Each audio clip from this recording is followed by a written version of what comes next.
Welcome to As a Woman, Fertility Hormones and Beyond. I'm your host, Dr. Natalie Crawford, and I am a board-certified OBGYN and fertility physician, and also co-founder of Fora Fertility in Austin, Texas. Each week on this podcast, I discuss health and fertility and how they relate to your true self. Become a part of the community of collaboration that amplifies others as a woman. I hope you enjoy the episode.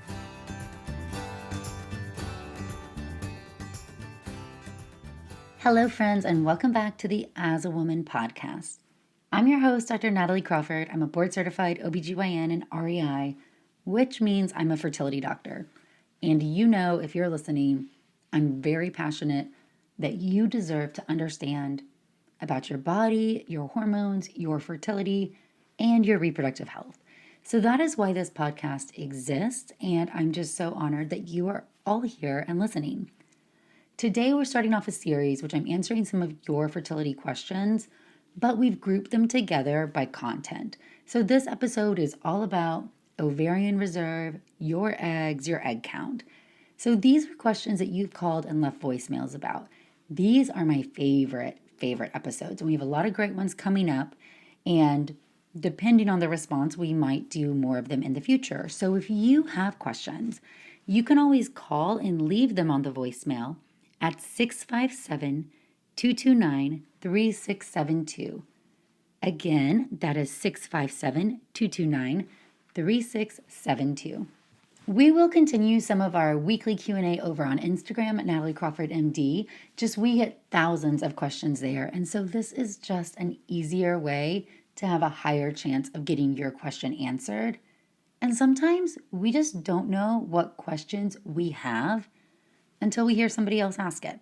And my last housekeeping item before we dive right in is that you can sign up for the weekly newsletter at nataliecrawfordmd.com/newsletter, where we go over my favorite things, recipes, fertility in the news, answer some of your questions there, try to make it a little educational tidbit. And you can find more information on the courses on the website. I have the IVF course and the natural fertility course. In my perfect world, they're both the best thing together if you're doing IVF, but it really dives into a lot of those lifestyle factors. So if you loved that Huberman episode, you're going to love the courses, but also goes into stuff you really never knew in a progressive fashion so that you can grasp everything the best. All right, well, today is all about AMH, ovarian reserve in your eggs, and let's go ahead and hear your questions. Hi, I'm wondering, I'm 37 years old. My periods are only 23 to 26 days in length, or my cycle. My periods are around 2 to 3 days only. Does this mean my ovarian reserve is getting lower? I remember when I got my AMH tested in this past 9 months, it was like a 3 point something. I was able to get 11 eggs, and yeah, I'm hoping to get pregnant in the next year. Yeah, and I guess I'm just stressed about not being fertile. Another thing is that I have factor V, and when I was 18, I was on birth control, didn't know I had factor V, had a blood clot, had a pulmonary embolism. And yeah, I'm wondering, like, when I'm older, I would like to take some kind of hormone replacement therapy just to deal with aging and mood and skin and just vitality. What are my options? I've heard that there's an option to use like a patch that like it's not such a systemic form of estrogen. And yeah, I really want to have some kind of option. And I know this is not a fertility question, it's like a hormonal question. But yeah, if you have any thoughts on this, I would be interested. Okay, thanks, bye. All right, so there's a lot of really great questions in this question itself.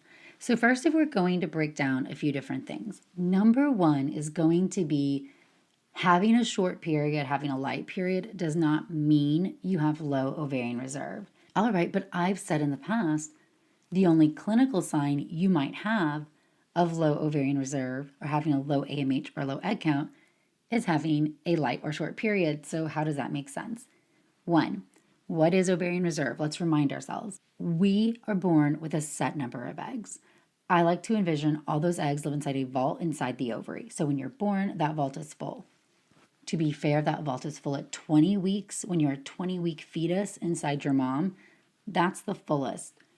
You lose half between 20 and 40 weeks by the time you're born. But in reality, by the time you're born, that's when you have the most eggs. Every month, even from when you are little, you start losing eggs. I like to think about the eggs come out of that vault. The vault doors open, group of eggs exit the vault. These eggs, before puberty start, they die. Each egg dies. Now, once puberty starts, and really once menstruation starts, what's happening is now the brain is turned on and activated, and you're getting the signal FSH from the brain that is going to allow one of those eggs to grow and develop. Remember that each egg grows inside a follicle, so we can see follicles on ultrasound that are outside the vault. So FSH will stimulate a follicle to grow. Therefore, the egg is maturing, making estrogen, and you ovulate. The eggs that were not chosen to ovulate, they die.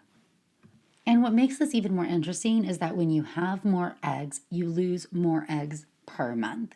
When you have fewer eggs, you lose fewer eggs per month. So let's imagine that vault wants to live at equilibrium, wants to have this middle of the road perfect number. So if you have more, it's too crowded and sends more out. When you have too few, it feels empty and it wants to keep some inside, so it doesn't send as many out. This concept is very important because one, we cannot see the eggs inside the vault. We can only measure or evaluate the ones that are outside. And that's what we're testing with tests like AMH or an ultrasound where we're doing a follicle count. So AMH is a blood test called anti-Mullerian hormone, and AMH is made from the cells that surround all of those eggs. They're called the granulosa cells, and they make some AMH. So the more eggs you have, the higher your AMH. AMH lives in your bloodstream a little bit longer than just this one given month, and it can be influenced by many factors, meaning if you have not ovulated in a long time, none of those granulosa cells may be as active and your AMH may appear lower. So notably, this happens if you're on continuous birth control pills every single day, never taking a break, you don't ovulate. Sometimes can happen from progesterone IUDs. Remember, they don't always prevent ovulation, but they can sometimes. And then it can also happen from pregnancy or lactational amenorrhea when your ovaries are not ovulating because the brain is not sending the hormones to do so. So AMH fluctuates based on what's around, how many eggs you have, other factors. But it's a really nice test because it's non-invasive, it's a blood test. Your egg count out of the vault is also not going to be perfect, big picture. So if I said, hey, for your age, I would expect 16 eggs. Dude, it's not going to be 16 every month. 1 month it might be 16, then 17, then 13, then 16, then 18, then 19, then 15, then 14, then 16, then 17. You get the idea.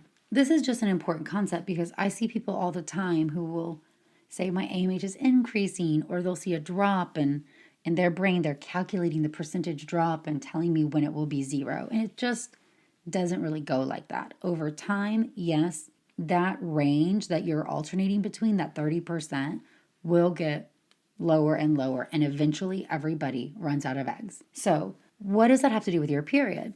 Now, the biggest thing for me is to understand that you can have a lot of different periods that can all be normal. Some people have shorter periods and some people have longer periods. Some people have shorter cycles and some people have longer cycles. So we think about your period as the bleeding interval and your cycle being the entire cycle from day 1 to the last day. There are many things that can impact how many days are between each period and how long you bleed for and how heavy it is. And even other hormonal things like thyroid disease, prolactin, PCOS, these can impact what your cycle looks like as well. And that's why I always say your period is a vital sign. Now, if you told me your periods used to be 28 days on the spot, lasted for 6 days, and now they are shortening, that is more concerning. It could still be other hormonal, thyroid or prolactin or something. But that to me is sometimes concerning because what happens is if you have fewer eggs coming out of the vault, let's say you used to have 16 and now you have on average 6. Your 6 eggs are coming out of the vault And the brain doesn't know. Remember, the brain and ovaries, besties that live across the country. Like my best friend lives in Georgia. We talk on the phone way more than we FaceTime. So I don't know what she looks like or what she's doing most of the time. So same relationship. Your brain's on the phone with your ovary, sending out its normal amount of FSH. What happens is when suddenly you have a drop in your egg count, the brain has not adjusted, sends out its normal amount of FSH, and that signal is now stronger to each egg. You can imagine, here's your signal dispersed among 16 eggs. This is the normal. Suddenly, that same signal dispersed amongst 6 eggs. So you're going to ovulate sooner because an egg is getting a stronger amount. That means ovulation is happening sooner because that follicular phase, the time period that you're growing an egg up until ovulation, is the variable part in a cycle. Remember, the luteal phase after ovulation stays pretty set at 12 to 14 days because that's the life of a corpus luteum. So suddenly now you're ovulating sooner, that egg is growing faster, your lining's being exposed to less estrogen, and your entire interval of your cycles is getting closer together. And you might also have shorter, lighter periods because you didn't have as much time to grow as thick of a lining. So yes, that is a clinical sign. Now, what happens as you keep going down the process is that the ovary starts to become refractory to seeing this high level of FSH. There start to be fewer and fewer eggs, and eventually you're out of eggs. The brain is sending out all the FSH it can, really, really, really trying to get your best friend to pick up the phone and calling all the time, and there is no response anymore from the ovary. That is ovarian failure or menopause. So a change in period pattern may be the only clinical symptom you see. It maybe not. You might have no symptoms and you could still have a low AMH or low ovarian reserve. So I don't want you to say, my periods are good, I'm fine. But again, we're always looking for how we can be advocates for our health. So if you've noticed a change, your period's a vital sign and you should get it evaluated. Now, you said your AMH was 3 point something. That's a really normal value. So that alone and being recently checked makes me feel more optimistic that things are fine. You're not running out of eggs. I do think it's curious that you only got 11 eggs with an egg freezing cycle. So those things are in contrast, meaning if you have an AMH of 3 something, getting only 11 eggs feels low. Now, there are people who have discordant AMHs and egg counts. They're not common. But occasionally I'll have somebody who has an AMH and yet her antral follicle count and the number of eggs that we get just never really corresponds to that number. And everybody's unique. Some of this might be protocol. So it might be that this is what you get on this protocol, or some aspects of this protocol didn't get as many eggs to grow to maturity. Some of them stayed small. Or was this really all that was there? That would be a question I would have for your doctor who did your cycle if you never had a follow-up. That's one big issue, is a lot of people don't have follow-ups after egg freezing, and you don't even know was that good or bad or what it all means. Even if they counseled you in the first place, when it's done, you should be able to sit down and go through it and understand what's best. Because 11 eggs would be an average number that somebody would get if they are 38 and older. And typically 10 to 11 eggs would correspond to an AMH closer to the 1 to 1.5 range. So those two things don't make sense to me. I'm curious, was the AMH not accurate? Did you have an antral follicle count? Did you have a lot of immature eggs or eggs didn't grow? What does your doctor say about that cycle? And then wrapping in to the separate issue about factor V leiden. Factor V leiden is a blood clotting disorder, and this means that you have a higher risk of a blood clot. As we heard, things can be really scary, like a pulmonary embolism, which is a blood clot in your lungs. We want people who have factor V leiden to avoid excess estrogen or to be on blood thinners if they are in a time period where they have extra estrogen. So potentially going through IVF or egg retrievals, we put somebody on a blood thinner, definitely during pregnancy. Now, combined birth control pills, the estrogen progesterone pill, increases your clotting factors, and it's the highest risk, higher risk than just estrogen alone. We also have to remember that your body makes estrogen. And when you're talking about later in life with HRT, this is a time period where your body's not making estrogen. And you should be on HRT that is bringing you back to physiologic estrogen, not overshooting it. Like pregnancy's overshooting, IVF is overshooting. We're trying to get you to physiologic levels. So typically, there are ways that you can do HRT even in somebody who maybe has a higher risk of blood clots. And it can be from delivery methods that are different, like transdermal or even vaginal, and the doses are so much lower. So this is really a discussion, when you get to that phase of your life with your OBGYN or whoever's managing your care, to talk about risk benefit, because being hypoestrogenic for a long period of time can be harmful as well, increases your risk of osteoporosis and Alzheimer's and heart disease. So you want to balance these things together, but just understand the difference in time periods of your life, like pregnancy or IVF, where your estrogen's so much higher than normal. Taking the combined birth control pill, where ethinyl estradiol and how the pill is metabolized through the liver is different than the estradiol that your ovaries are making. And so just know that there are some differences, and this is a conversation to have once you get to that stage. I would not worry about it. Hi, Dr. Crawford. Love your podcast. I'm a 28-year-old female. I had my AMH done the week after I got my Mirena IUD out, and I've had the Mirena for 7 years, or 2 Mirenas over the course of 7 years.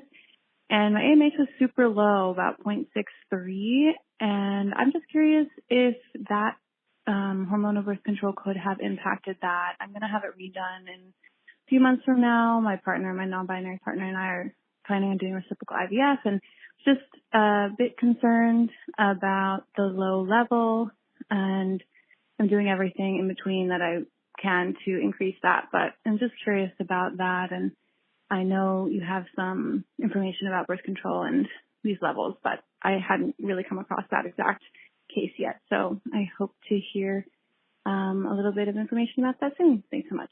Bye. Fantastic question, and relates to what we were just saying, but I'll go into a little bit more depth. So if we think about AMH again, it's made from the cells that surround all of the eggs.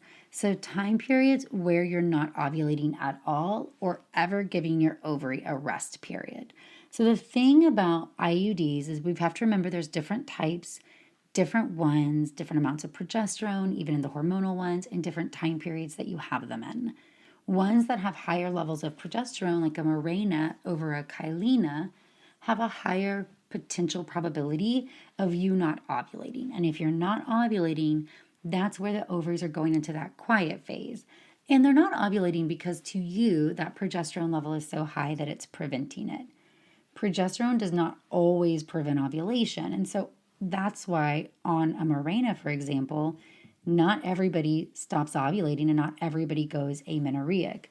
That's why studies can vary, or that's why the significance of a relationship between AMH and having an IUD might be muddy because people can respond different to them. But what we do know is that there does appear to be an impact in certain people. So when I see patients, I'm always asking, how long did you have it?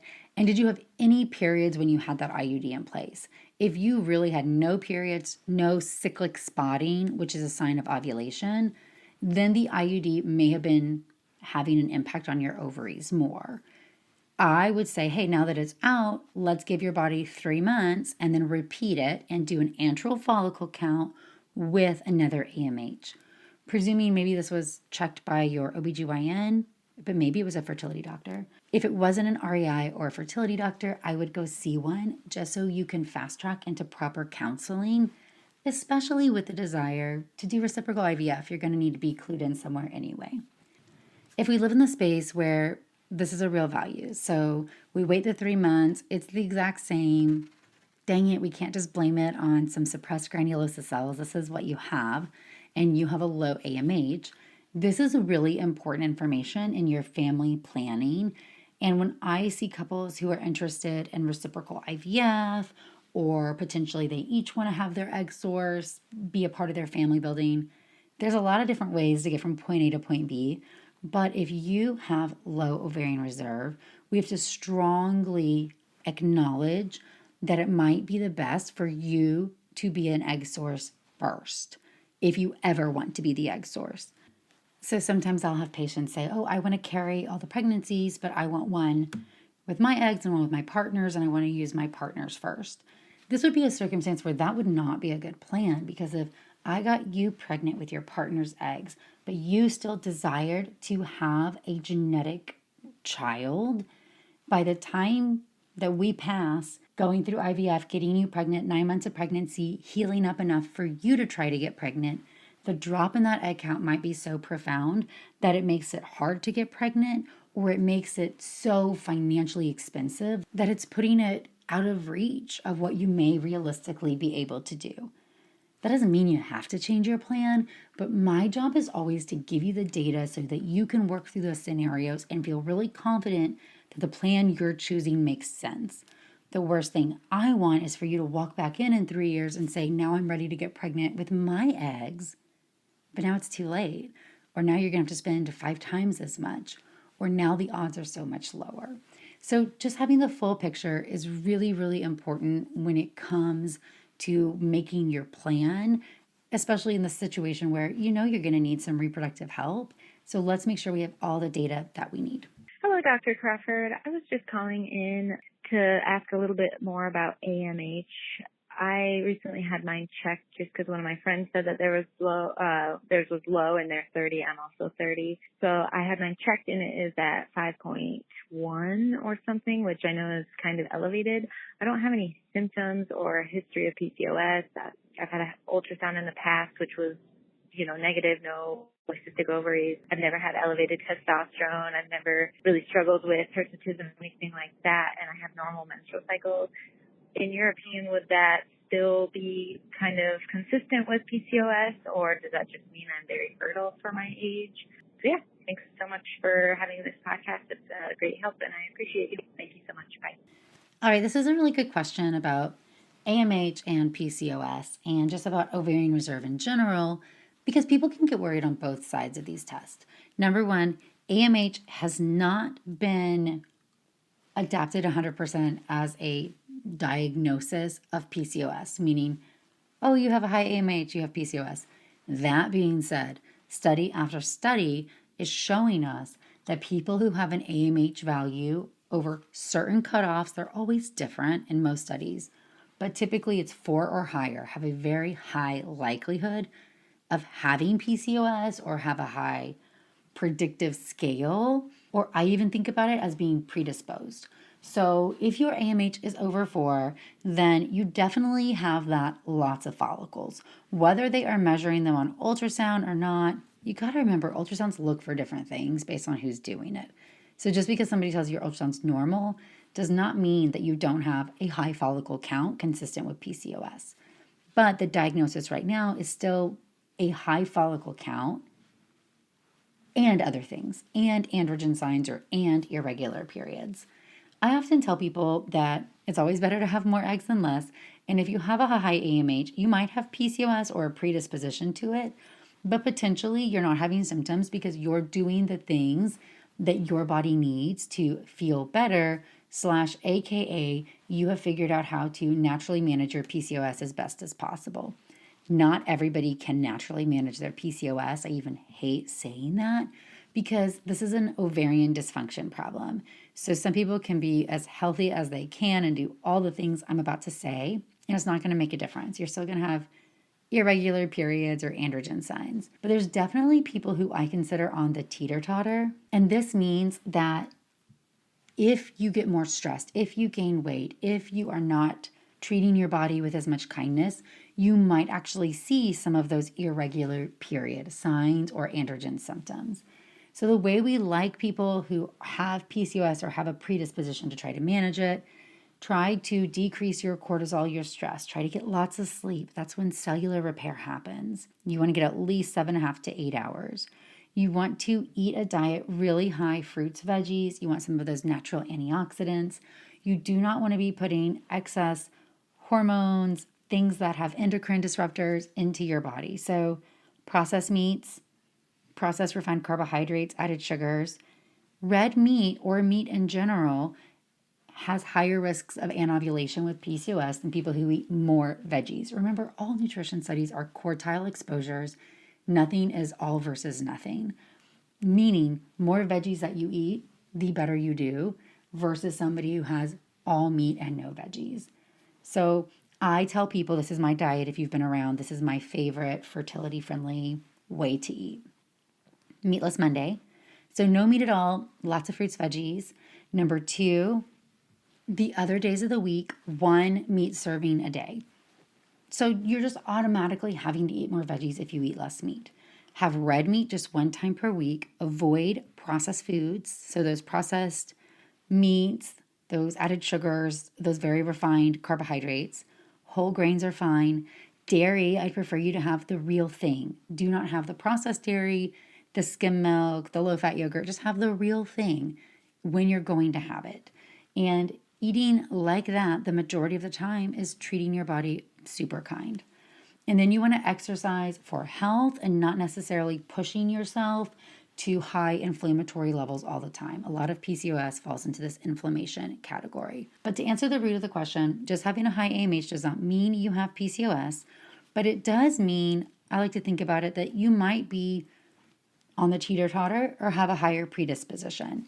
So really do pay attention to your body and how you treat yourself, and your period's a vital sign. So if you're not on hormonal contraception and your period starts to change, pay attention, go get an evaluation, see what that means. Hi, Dr. Crawford. Thank you for all the amazing information you provide. I find it so helpful in my own journey. I am a 31-year-old diagnosed with premature ovarian failure and early menopause. A year and a half ago and still current based on new testing, my AMH is in the less than 0.015 range. I've not had a period since going off the pill almost 2 years ago, and all of my other hormones, when they've been tested, have been consistent with early menopause, so it's pretty ruled in at this point. My partner and I are going in for our first infertility consult in a few weeks.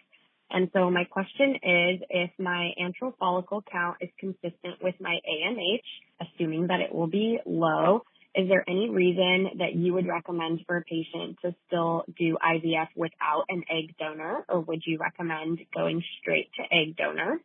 And I'm also wondering if you've ever had a circumstance with a patient where AMH is so low like this, but the antral follicle count is not consistent and is maybe higher than you would have expected. I know that you sometimes see ranges with the AMH or antral follicle count, but I assume when it is at this level of being low and when early menopause is pretty ruled in, that you don't see so much variation, but I'm curious to learn more about that. Thank you so much, and I can't wait to hear your answer.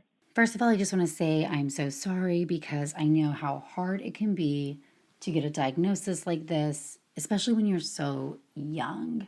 In general, there's a few different things that are important when somebody's in this position because it's going to be such a unique scenario. So the first thing I'm going to say is if this is you and you get a diagnosis of premature ovarian failure, you want to be pregnant, undetectable AMH, and you're young, go see a fertility doctor ASAP and understand that everybody's unique. The length of time that you've had the diagnosis or been amenorrheic is a negative prognostic factor. Meaning, off the cuff, if you're just saying, I just got this diagnosis, my periods just went away, I am more optimistic than somebody who hasn't had periods for 2 years. That being said, when your ovaries are in ovarian failure, they don't respond to FSH. Your FSH is very high. That's part of the diagnostic process. And I like to think about it as your brain is just signaling as strong as it can to the ovary, and the ovary is done. It honestly does not mean you are 100% out of eggs, and that is important. What it means, though, is that the eggs aren't responding. You're in the very last bit, and it can be very hard/impossible to stimulate. Do I sometimes try, or do you have to go to donor eggs? Number one, I sometimes try because a closure cycle, you never know. Occasionally, if you give somebody estrogen, for example, or some other type of suppressant to drop their FSH, you can get what we consider like an escape ovulation or an escape egg. I've had people with undetectable AMHs who are in their early 30s respond. So I don't want to say that it's a no-go, but you need to know the odds are not in your favor. It is what we consider a closure cycle, meaning the most probable scenario is that it's not going to work. But that's okay. You don't always know if that's going to be you until you try.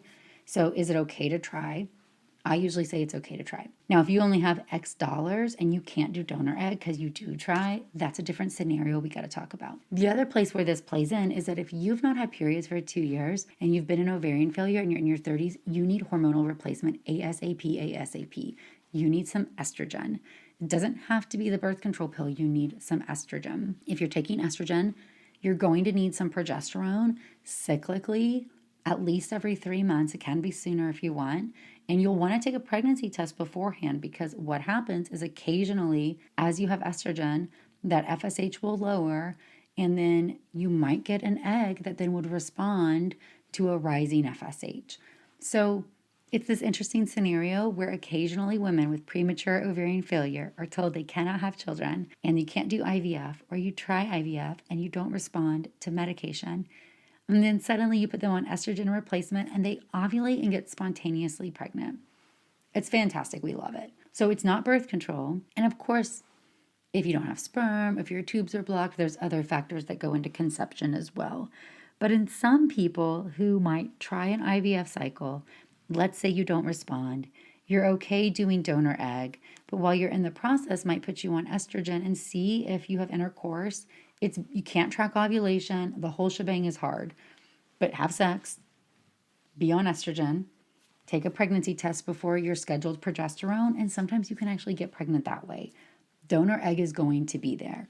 If you are ready to get pregnant ASAP, donor egg is 100% the fastest. It is the most likely thing you'll need. So looking at these options is just about how long are you willing to part with your resources, time, money, physical, emotional energy, and how ready you are to get to that next stage. I have seen thousands of patients in my career, and I'm so honored to take care of all of them. Things that are rare happen. I have patients who could be listening to this. One of them used donor egg to conceive. She then got pregnant on her own spontaneously afterward. She was an ovarian failure. Would not respond to stimulation. We tried multiple protocols. I have another one who was diagnosed with an undetectable AMH, premature ovarian failure, tried her closure cycle, and she responded. So we did 3 cycles, and now she has a baby in hand and some embryos in the bank. Those stories can happen. You do not always know who will respond and who will not. However, in general, the length of time, the longer you've been amenorrheic, the longer you've had the diagnosis, the less likely it's going to be that your own eggs will be a viable option. But I let patients try, especially if you're young, because quality is in your favor if you can get that one to respond. So definitely this is an honest heart-to-heart with your partner, your doctor, understanding your situation. Antral follicle count, if you see nothing, quiet ovaries, no follicles, I don't usually give it a go in that scenario. But if I see 1 or 2 or 3 or 4, then maybe I give it a try. I doubt they're highly discordant, especially in the context of not having a period at all. But I've had a couple patients with an AMH that was just wrong. Totally wrong. If that's the case, why are you not having periods? I presume you've had an FSH. If your FSH is low, do you have hypothalamic amenorrhea? If it's high, it's premature ovarian failure. So this is definitely a reproductive endocrinologist world. You need the antral follicle count, the full labs. And if you want to give it a try, just understand what the odds are and what your boundaries are. But the most important thing I'll ever say to anybody who's young with ovarian failure is that you need estrogen. You need estrogen. So please, if you have POI, get on hormone replacement, regardless of if you want to be pregnant or not. There's different ways that you utilize it in both scenarios. All right, friends. Well, thank you so much. I hope you enjoyed this first Q&A. This one was all about ovarian reserve and AMH. If you have questions, you can call and leave your voicemails at 657-229-3672. Again, 657-229-3672 as we dive more into this series. As always, you can follow along on Instagram or you can check out the YouTube channel. Thanks, friends.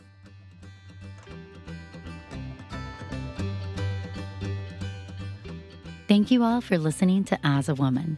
It would mean so much if you could rate, review, and follow the podcast to be notified of new episodes every Sunday.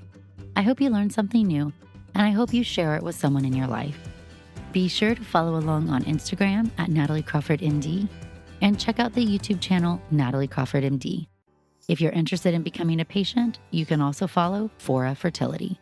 I'm so thrilled to have you here, part of the community that amplifies others as a woman.